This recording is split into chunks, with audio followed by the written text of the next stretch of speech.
안녕하세요. 의사 남편 만났다고 제가 무슨 인생 대역전이라도 한 것처럼 생각하던 시댁에 한방 속 시원하게 날려주고 이혼해버렸습니다. 남편은 저보다 3살 연하예요. 제가 남편보다 나이가 많다는 사실부터 시댁에서 마음에 안 들어 했어요. 의사가 명예도 있고 돈도 잘 버는 직업이라는 건 인정합니다만 솔직히 저희 집이 그런 거 생각할 만큼 형편이 어려운 집이 아니거든요. 서울은 아니지만 저희 부모님이 경기도 쪽에 알짜배기 건물을 몇 개나 가지고 계세요. 저는 딱히 직업은 없지만 부모님 대신 건물 관리하고 하면서 부모님께 월급 받아 생활하고 있고요. 남편을 처음 만난 그날도 평소처럼 부모님 건물 중 하나에 들어온 임대문의 때문에 밖에서 일을 보고 있던 차였어요. 건물을 둘러보고 나오다가 발을 접질르는 바람에 급한 대로 근처에 있던 정형외과에 다녀오게 되었는데 때마침 그쪽이 남편이 일하고 있던 병원이었습니다. 제가 저희 집에 돈이 많다는 티를 낸 적도 없고 남편 또한 자기가 의사라고 잘난 척하거나 그러지 않았어요. 나이 차는 3살이나 났지만 저희는 서로가 서로에게 깊게 끌리게 되었죠. 처음에는 남편한테 저희 집이 여유롭다는 사실을 알리기가 싫어서 일부러 숨겼습니다. 그냥 이 근처에서 일하는 직장인이라고 말했어요. 어떻게 보면 거짓말을 한 건 아니죠. 제 할 일 다 하면서 부모님께 월급을 받고 있었고 첫 만남부터 우리 집 돈 많다고 티내거나 자랑할 이유도 없잖아요. 이런 제가 속물처럼 보일 수 있겠지만 이전에 연애하던 사람들 중에 사자 들어가는 전문직이 몇 명 있었는데 그때 당시 안 좋은 기억들이 너무 많아서 조심스러울 수밖에 없었습니다. 그중엔 저희 집에 돈이 많다는 걸 이용해 먹으려는 사람도 있었지만 반대로 돈 있는 티를 안 내면 그건 그거대로 자기가 세상에서 제일 잘난 놈인 줄 알고 제 머리 꼭대기 위에 올라가서 저를 지멋대로 좌지우지 하려고 드는 인간도 있었거든요. 둘 중에 뭐가 더 기분이 나쁘냐고 물어보신다면 차라리 떼놓고 욕심부리는 전자보다 음흉하게 사람 무시하고 자기가 마치 저랑 존재부터가 다른 귀족인 척하는 후자였어요. 그런 경험들 때문에 그런지 남편이 저를 인간적으로 대해주는 사람인지 먼저 알고 싶었어요. 저희 집이 여유가 많다는 사실을 알게 된 뒤로 사람이 돌변한다면 그건 또 그때 가서 생각해볼 문제라고 생각했고요. 다행히 남편은 정말 저를 있는 그대로 좋아해주는 사람이었습니다. 남편도 벌이가 나쁜 편은 아니었다 보니 연애 자체는 여유가 넘치는 데이트였어요. 저 또한 일부러 집에 돈이 많다는 티를 낸 적은 없지만 데이트 비용을 내거나 할 때도 돈을 아끼는 편이 아니었거든요. 아무튼 그렇게 자연스러운 만남을 이어오다가 서로 결혼 이야기를 꺼내게 되었습니다. 그 후에 얼마 지나지 않아서 남편의 집에 인사를 드리러 가게 되었고요. 그때 시어머니를 처음 만났는데 시어머니가 아들 사랑이 참 유별난 사람이라는 건 그때 이미 알게 되었습니다. 은연중에도 계속해서 우리 아들한테 시집 오는 사람은 정말 땡 잡은 거라면서 말이죠. 그런데 그 말투가 마치 너는 안 된다는 듯한 말투였어요. 연신 우리 아들이 연상의 취향인 줄은 몰랐다 하면서 저를 겪어보지도 않고 이거 기가 센 며느리가 집에 들어오게 생겼느니 어쩌느니 하면서 싫은 티를 숨기지 않았죠. 마치 공부만 하느라 세상 물정 모르고 자란 당신 아들을 인생 역전할 기회만 노리는 늙은 여우가 낚아챈 것처럼 보는 눈치였어요. 시어머니의 계속된 아들 자랑에 남편은 머쓱해졌는지 그만 좀 하라며 세상에 자기보다 잘난 사람이 얼마나 많은 줄 아느냐고 했지만 시어머니는 남편이 그러면 그럴수록 너는 대한민국 상위 1%라느니 귀족이니 하면서 남편을 계속 추켜 세워줬죠. 연애하면서 혐오했던 인간상이 딱 그쪽이었거든요. 자기 직업 하나 믿고 세상 사람들을 자기보다 아래라고 깔고 보는 사람들 말이에요. 남편은 그런 사람이 아니었지만 시어머니가 될 사람이 그런 사람이라는 사실이 달갑지만은 않았습니다. 그래도 끝까지 결혼을 결심한 건 제가 결혼을 해도 남편이랑 하는 거지 시어머니랑 하는 게 아니라고 생각했기 때문이에요. 남편은 자리에서도 자기를 한껏 낮추며 겸손한 모습을 보여주었으니까요. 거기에 그날 인사를 드리고 난 뒤 어머니는 자기가 꼭 책임지고 마음을 돌려놓겠다고 이야기를 했으니 아들 말이라면 껌뻑 죽는 사람인데 남편이 중간에서 역할만 잘해준다면 아무 문제 없겠다 싶었죠. 그렇게 3개월 정도 쭉 연애를 이어오고 있는데 기어이 결혼 허락을 받아왔어요. 사실 제 나이가 이미 30대 중반을 바라보고 있는 가운데 솔직히 연애는 몰라도 결혼 욕심은 크게 없는 상황이었죠. 그렇다고 당시 남편이 저나 저희 집 재력을 정확하게 파악을 하고 있지 않은 가운데 부모님 반대에도 불구하고 끝내 결혼 허락을 받아온 모습이 한편으로는 감동적이었고, 이 사람이라면 결혼해도 평생 행복할 수 있겠다는 확신까지 주었습니다. 그렇게 저도 결혼 준비를 시작했고요. 그 후에 바로 남편이 저희 집에 인사를 드리러 가게 되었는데, 그때 처음 저희 부모님이 건물 몇 개를 가지고 계신다는 사실도 말해줬죠. 그 후에 상견례를 하기 전 시어머니를 다시 만날 기회가 있었습니다. 직접적인 말은 꺼내지 않았지만 그 자리에서만 몇 번이고, 결혼하면 아내가 남편 뒷바라지를 잘해줘야 되는 거라는 이야기를 하셨죠. 나이가 많다고 아들 기죽이고 그러면 안 된다는 식으로도 이야기를 했는데, 저는 그런 말들이 전부 결혼을 허락해줬으니 말 그대로 아들 기죽이지 말라고 꺼낸 이야기인 줄로만 알았어요. 상견례 자리에서 꺼낼 말들의 밑밥이었다는 건 생각도 못했죠. 상견례 자리에서 시어머니는 또 다시 한번 의사아들 자랑을 시작했어요. 이미 저희 집이 금전적으로 부족함이 전혀 없는 상황이란 걸 알고 있었을 텐데도 불구하고 의사 사위 얻는 걸 아주 땡 잡은 줄 알라는 식으로 나오셨죠. 의사 사위라는 게 돈만 있다고 해서 얻을 수 있는 게 아니라는 식으로 말이에요. 남편은 아주 질색을 하면서 시어머니가 아무 말도 못하게 막으려고 노력했지만 이미 터진 시어머니의 입을 멈출 수 있는 사람은 없었죠. 사람이 돈만 있다고 되는 게 아니라고, 결국엔 명예가 있어야 그 돈도 가치가 있고 빛나는 법이라며 집안에 의사 식구가 들어오는 걸 대박 잡은 거나 마찬가지라고 계속 열변을 토하셨어요. 저희 부모님이 그런 말에 눈 하나 꿈쩍하실 분들이 아니었는데 시어머니가 심기를 거슬리는 말을 기어이 먼저 꺼내더군요. 예비사돈이 건물을 몇 개나 가지고 있다고 들었는데 이참에 사위한테 병원 하나 차려주면 어떻겠냐고 하더군요. 의사아들 키워낸 값이면 못해도 예단으로 한 5억 정도는 해오셔야 할 텐데 병원 하나 차려주면 예단 문제로 길게 말을 하지 않겠다고 하는 겁니다. 상견례 자리에서 금전적인 이야기부터 꺼내는 건 안 좋은 것 같다고 저희 부모님께서 말을 먼저 자르셨고, 그런 이야기는 추후에 애들 결혼 준비하는 거 보고 다시 나누자고 잘 이야기를 하셨어요. 하지만 저희 부모님은 기분이 몹시나 상한 눈치였습니다. 의사 그까짓 게 뭐가 대수라고 저렇게 유세를 떠냐고, 결혼을 엎어버리는 게 맞는 거 아니냐는 심한 말도 하셨어요. 당시 저는 남편이 정말 좋은 사람이라고 생각했어요. 의사라는 직업이나 그런 걸 떠나서 그냥 저라는 사람 그 자체를 좋아해준 사람이었으니 그 만남이 마치 세기의 만남이라도 된 것 마냥 생각해서 파혼은 하기 싫다고 했죠. 결국 부모님을 설득해 결혼을 진행하기로 했어요. 시어머니가 요구한 개업은 어떻게 절충해서 부모님이 알짜배기 상가 건물 공실 하나를 권리금이나 계약금, 세도 향후 3년 동안은 받지 않기로 해서 병원 자리만 해줬습니다. 인테리어도 어느 정도는 도와주셨으니 거의 차려주신 거나 마찬가지였죠. 병원에 필요한 장비나 그런 것들은 전부 남편이 남편 집에서 알아서 해오는 걸로 했어요. 그도 그럴게 그거 외에는 남편이 결혼 비용을 아무것도 할 필요가 없었거든요.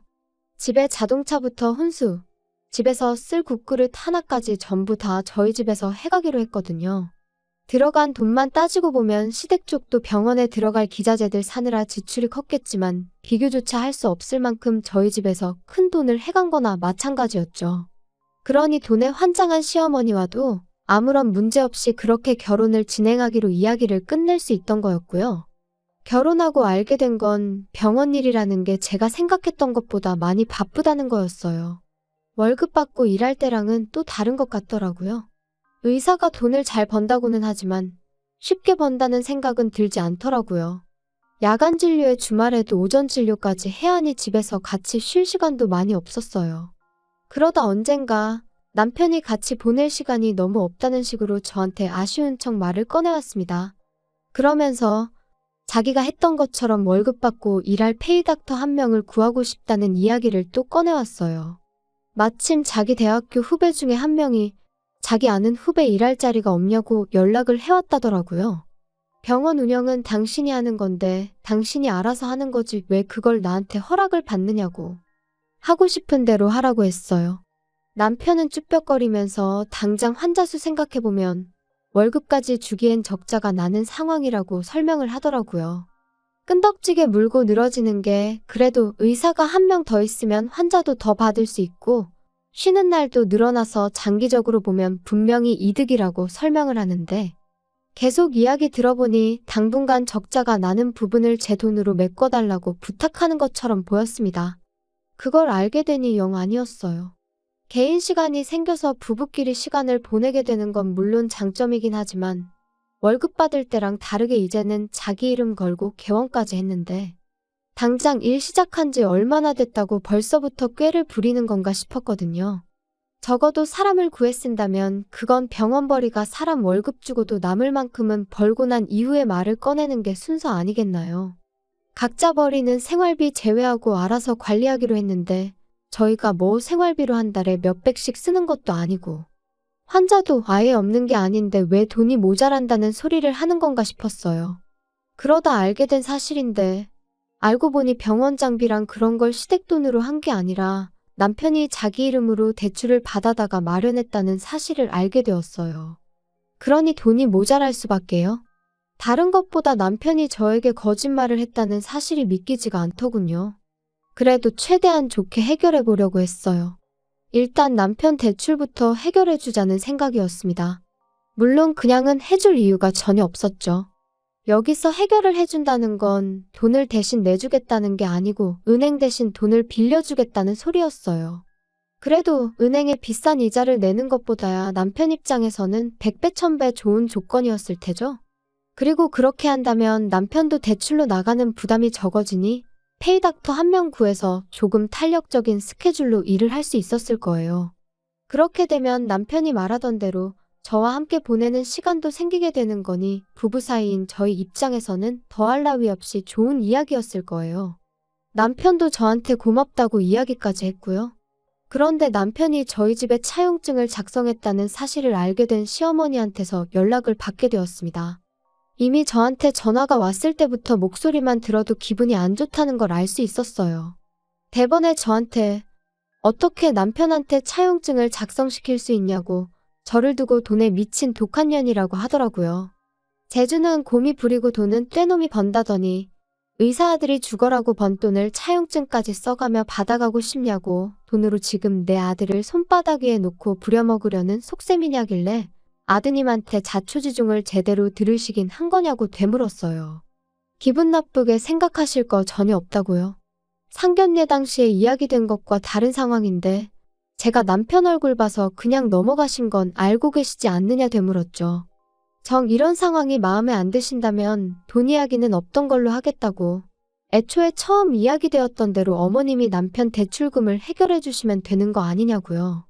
어머님 돈으로 해주시면 차용증도 안 써도 되는 거 아니냐고 했더니 아무 말도 대답 못하고 가만히 있더라고요. 할 말 다 하신 거면 전화를 끊겠다 했는데 시어머니가 다짜고짜 저한테 성질을 내는 겁니다. 의사 남편, 의사 사위 얻은 게 니들 평생의 복인 줄도 모르냐고요. 병원이 있는 건물은 공실도 잘 나지 않는 거 모르냐며 우리 아들 하나가 니네 집 건물 가치를 얼마나 올려놓은 줄 아냐며 열을 올리더라고요.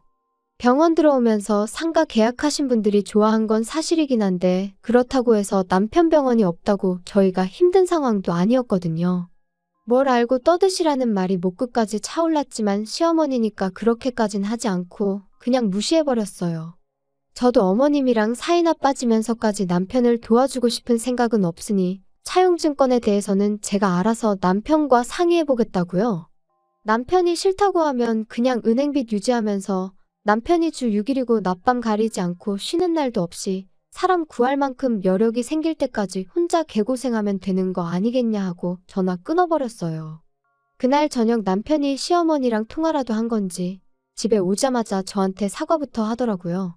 어머니한테는 자기가 잘 설명할 테니 저보고 기분 풀라고 저를 달래주길래 나를 달랠 생각 하지 말고 어머님하고나 이야기하라 그랬어요. 남편은 제 앞에서 떳떳하게 전화하면 될 걸 가지고 괜히 제 눈치를 보면서 서재로 쓰고 있던 방으로 가서 문까지 닫아놓고 전화를 하더군요. 무슨 작당 모의를 하려나 싶었어요. 집안일을 하나도 안 하는 남편이었다 보니 베란다에만 가도 방 안에서 나는 소리가 들린다는 사실을 알 리가 없었죠. 통화 내용을 엿듣는 게 떳떳한 일은 아닌 건 알지만 이 상황을 제대로 해명 안 해서 괜히 그걸로 시어머니랑 저 사이에 또 다른 마찰이 생길 수 있으니 똑바로 이야기하는지 들으려고 했었을 뿐인데 전화 내용을 들어보니 어이가 없더군요. 처음엔 제대로 이야기를 하는 줄 알았어요. 대놓고 시어머니한테 내가 알아서 잘하고 있는데 왜 나서서 초를 치냐며 그러지 말라고 주의를 주더라고요. 그런데 이어서 나온 이야기에 정말 온몸에 소름이 다 돋았습니다. 일단 이렇게 해서 장인 장모한테 신뢰 좀 쌓아놓고 병원 건물 명의부터 집 명의까지 싹 다 내 명의로 돌리든 공동 명의로 돌려놓아야지 이혼하면 뭐라도 우리 손에 떨어진다며 갈 길이 9만리인데 왜 이렇게 성급하시냐며 짜증을 내더라고요. 생활비도 300씩 보내드리고 있지 않냐고 그 돈이면 월급 받을 때 드리던 것보다 배는 더 보내는 건데 일단 그걸로 만족하고 계시라는데 남편이 돈에 항상 허덕이는 게 대출 때문에만은 아니었다는 사실까지 알게 되었습니다.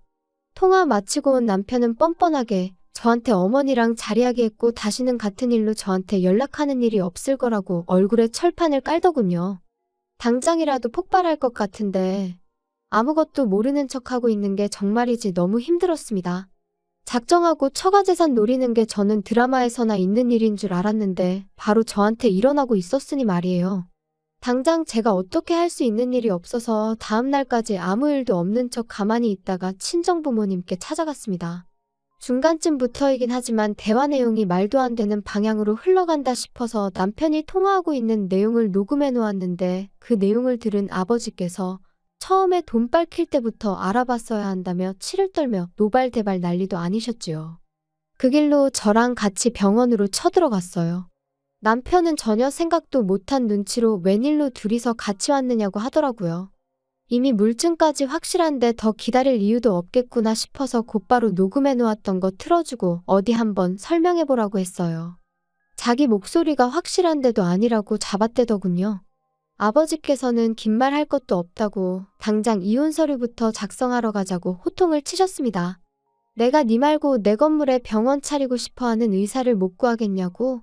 이혼 안 하고 버티면 내 전 재산 전부 털어서라도 바로 아래층 상가들 통째로 공실 만들어서 절반은 한의원, 절반은 정형외과로 새로 열겠다고 엄포를 놓으셨습니다.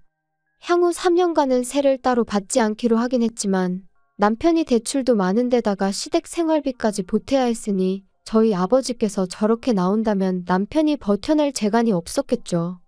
바로 다음날 시어머니까지 찾아와서 앞으로는 욕심부리지 않겠다고 남편과 같이 손이 발휘되도록 싹싹 비는데 오히려 그런 모습을 보니 그나마 남아있던 정까지 뚝 떨어졌어요. 위자료 얼마 되지도 않는 거 소송까지 가고 싶은 마음도 없었으니 그냥 빨리 이혼 서류에 도장이나 찍으라고 한마디 했죠.